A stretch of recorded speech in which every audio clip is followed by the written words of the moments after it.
Okay, so today we're here to introduce Case Service. Case Service is a AI tool or an artificial intelligence tool that we recently stood up through our records management system provider, which is Versiterm. Versiterm's CEO and president is over to my right. He'll make comment here in just a few minutes. So what this tool is going to allow for the Austin Police Department to do is to leverage this technology to better ingest in a more timely fashion reports sent to the Austin Police Department. I want to stress that this technology is strictly for non-emergency type events, and take the opportunity to stress that if anything is in progress, if a suspect is still on scene, or if the individual making the report is under the age of 17, then they need to contact 911 and or 311, whichever is more appropriate. Just to be sure that I'm clear on what types of crime we're going to ingest in this particular system, I'm going to read these off, so bear with me here. Assaults, minor or no injury excluding domestic violence, threats excluding threats excluding domestic violence, burglaries that do not include fire or arson, theft excluding prescriptions, firearm, explosive, vehicle license plates, and motor vehicles of any kind, lost or missing property excluding narcotics, prescription medication, vehicle plates, and firearms, damaged property or graffiti, fraud, identity theft, illegal use of credit card or debit card, minor non-criminal child custody issues for documentation purposes only, and trespassing, where the suspect is no longer, of course, on scene, and shoplifting reports. What this is going to do is, again, is going to allow us to provide better customer service, right? The Austin Police Department is constantly evaluating ways, technology included, to improve our ability to serve our customer base. And we truly believe that this is going to dramatically decrease the period of time it takes for a citizen to make a report and for it to be ingested into our system. Before Mr. Loomis comes up to make comment, I just want to highlight the fact that Austin Police Department has had iReport for quite some time. iReportaustin.com is the actual address. When citizens go to this particular page, they'll see instructions in English, and below that, they're going to see instructions in Spanish. It's going to summarize exactly what I just stated. And there are the title codes in which will be ingested. Below that is instructions in Spanish, recognizing the fact that we have a large population in Austin that speaks Spanish. And above that particular Spanish portion is submit a report. When you click on submit a report, it's going to automatically take you to casenumber.com. Casenumber.com is, in fact, the tool that I just talked about. I'll walk through a quick demo on how this works. Can you see? I'll walk through a quick demo to show you all how this works. But I want to highlight a few things as we're doing so. Sissy, if you could please start a new report for me by hitting next. I'm sorry. Yep, go ahead. You can do it two ways. You can start a report two different ways. You can either put in a physical address of the location in which the event occurred, or you can drag and drop the red pin to a particular location if you're unaware of the physical address. Once you drop the address, it's going to ask you to create a 4-digit code. And from there, it's going to ask you for a phone number. And this is obviously a phone number you can be reached at. From there, it's going to provide you an access code. It's important that the citizens using this particular software record the access code in the event that you want to get back into your report. Say you started a report and then you've stopped. If you want to continue a report or if you want to check the status of a report, you're going to need that access code. Once you acknowledge and close that block, then the report is actually going to start. The artificial intelligence tool is then going to walk you through a series of questions. If for some reason you want to choose another language, you speak another language, there is a box to the far right in the upper corner that will allow you to change to another language. There's approximately 30 languages built into the system. And as you can see, now everything is in German on the screen. The city of Austin recognizes, I believe, 7 languages, but we've gone far and above that, obviously, with 30, recognizing, of course, that the citizens might not speak one of those 7 languages. So as you continue through the report, it's going to ask you, again, a series of questions pertinent to the actual event you're trying to report to the police department.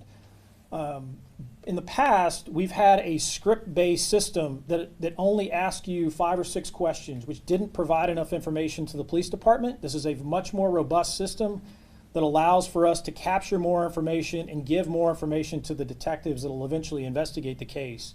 So it's a much, much better system. So you can go through a couple of those questions if you wouldn't mind.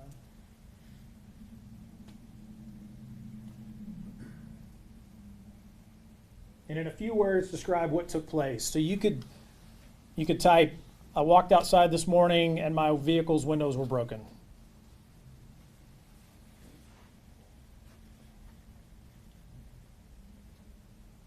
All right, so she, in this case, typed in criminal trespass. Based on your information, I see you want to report a criminal trespass or incident of criminal trespass. Is that correct? So it's going to ask you a series of questions confirming that, in fact, the report or the crime, rather, you're trying to report is accurate.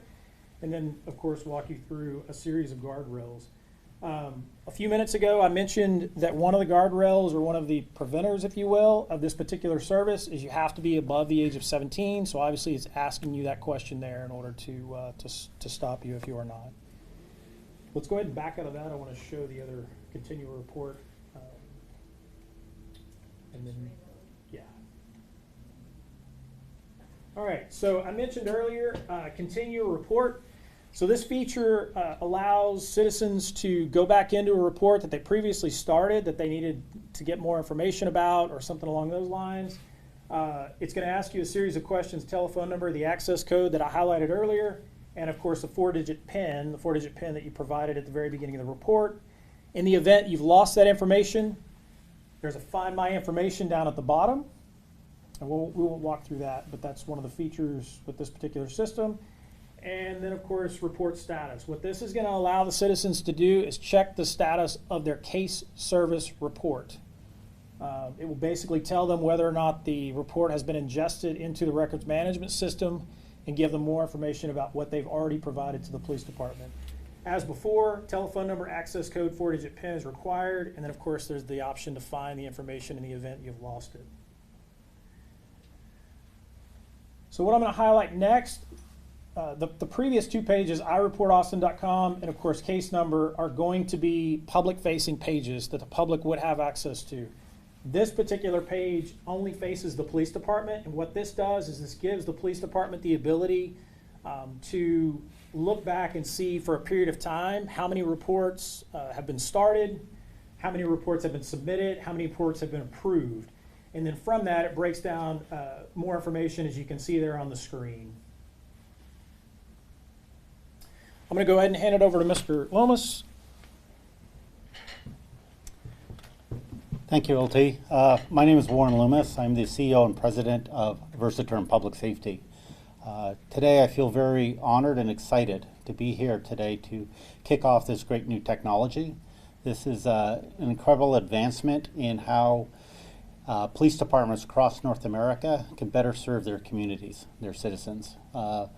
Versatern Public Safety has departments across North America, both large and small.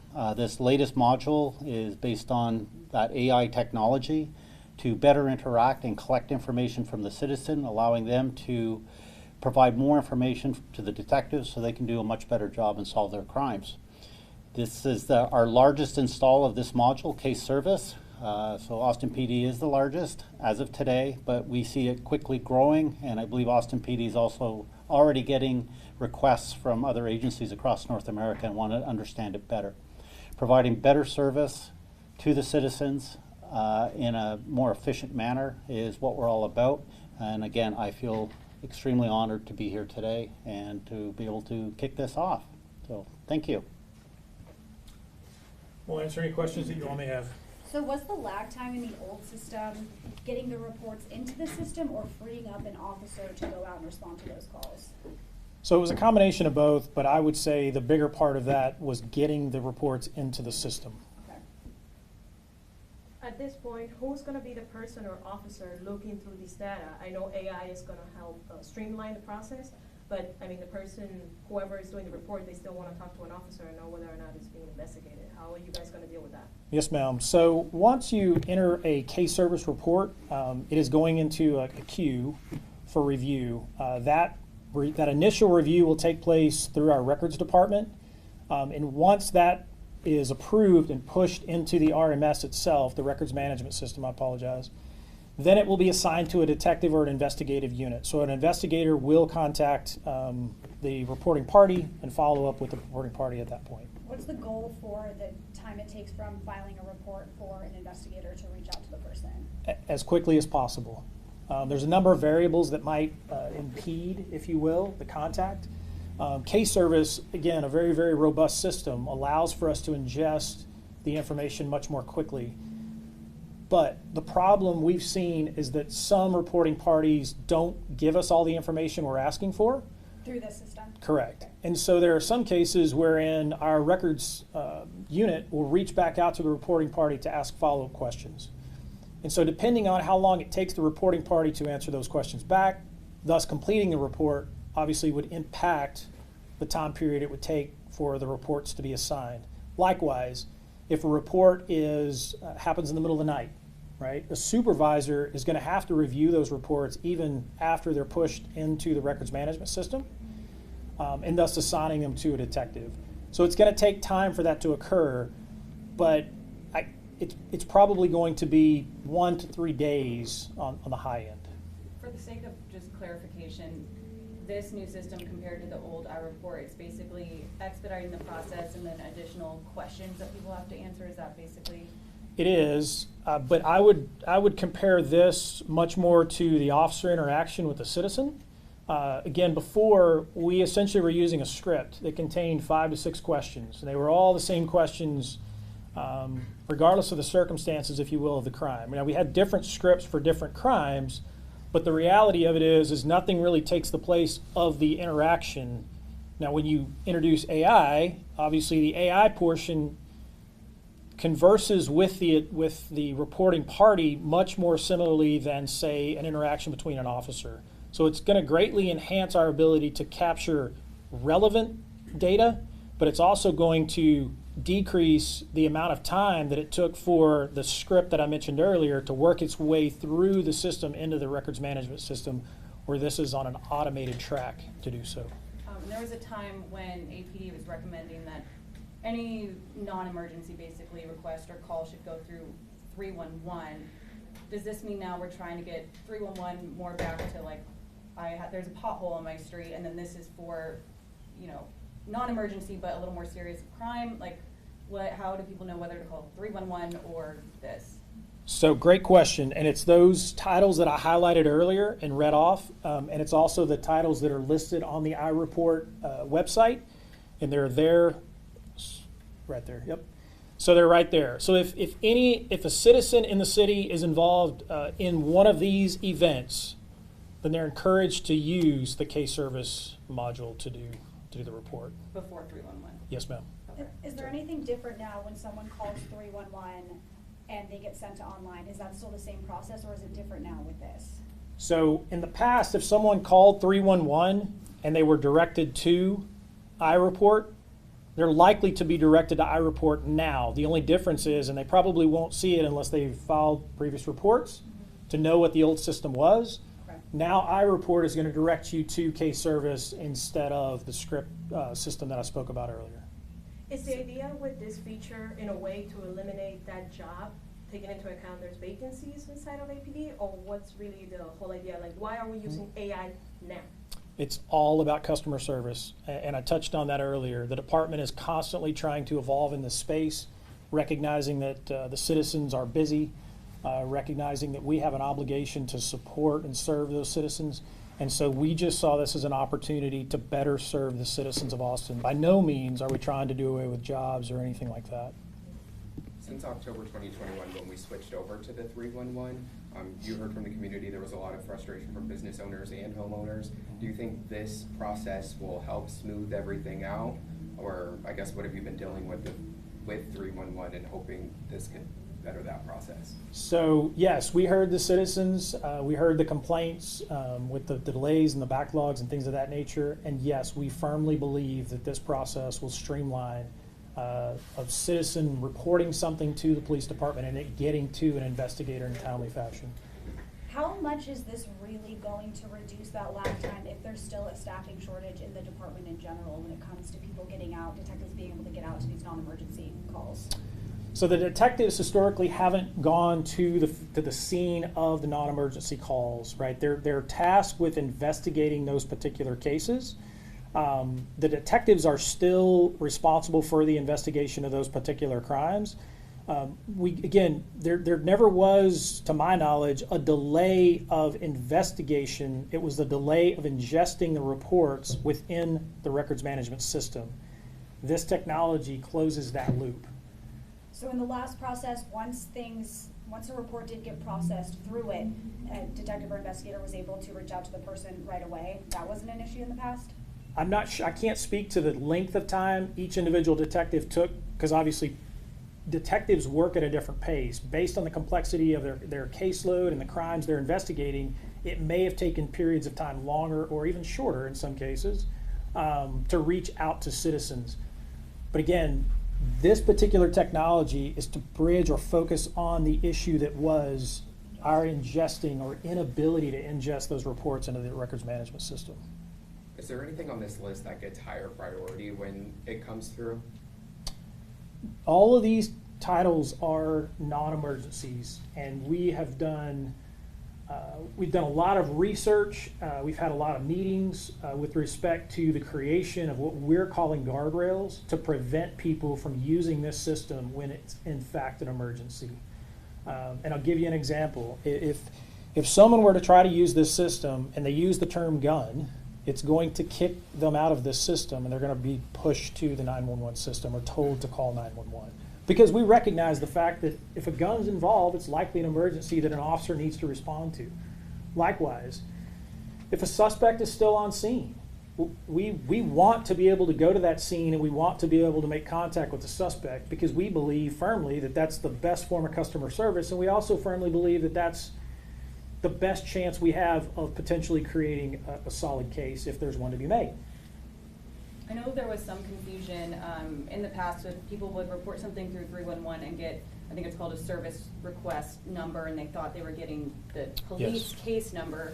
Through this, did you say that it automatically makes a police report case number? Did I hear that So when you initially file the report through case service, you are going to get a case service number. You're not going to get an Austin Police Report number. Can you repeat that? Yes. So you're going to get a case service number. It's assigned specifically to the case service system or from the case service system. It's not an Austin Police Report. And the reason being is because earlier I spoke about the fact that we have to quality assure that the data that we need to actually push that case into the system is present. It's there. Right? In the event it's missing data and we just assign a case number, then we're essentially putting impartial or incomplete, rather, reports into the RMS or the records management system. And so to avoid that very issue, we put a stopgap in place to make sure that the quality is there, the information is there before the system will push the actual case number. But once it is pushed, and again, that's an automated process, the reporting party will then get an Austin Police Department number, case number. I know it's only been launched for a week, but is there any data yet to show how quickly it's moving? Can you go back to that? So I can tell you that we redirected iReport to case service at the end of February. We didn't make, it was kind of a soft launch. We didn't make a public announcement about it, but this is actual data from the system. And so you can already see that there are 2,129 reports that are started in the system. And that means someone has gotten in. The one we just demoed for you is now in the system. From there, you go to the next block, and those are 1,217 reports submitted. So they're complete. They're in that process where they have to be quality assured reviewed. From those, you get 692 reports that have actually pushed to the records management system. And then from that, obviously this data, we can break down how many reports were deleted, how many reports were denied, and so on and so forth in the center column. Why would one get denied? So the reports are denied in the event that they hit one of the guardrails I spoke about earlier. So if someone is under the age of 17, as an example, they would be pushed. Sorry, can you clarify again the 1217 versus please. the 692? The 692 is reports approved. Those have been pushed from case service into the record management system. Okay, and then 1217 was the, what was that number? Those are the reports that have been submitted to case service that are in a quality assurance, essentially, position at that point. As of now, is there an idea as to whom is doing this, who is using this feature more? Any specific area in Austin, north side, south side? I can't give you that data now, but I hope to be able to provide or shed light on that at a later time. All right, guys, thank you for coming out. Appreciate it.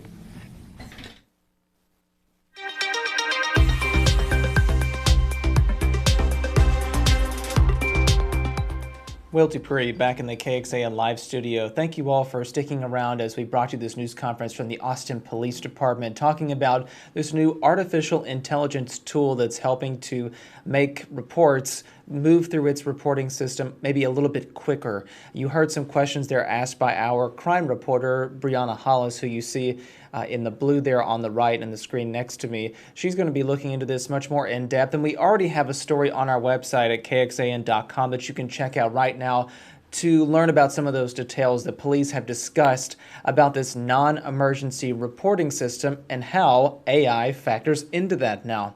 Again, that is available right now on kxan.com. Please check that out whenever you can if you'd like to find out a little bit more information. We appreciate you being with us here this afternoon. I'm Will Dupree in the KXAN live studio. We'll see you back here another time. Hope you all stay safe and healthy. Take care.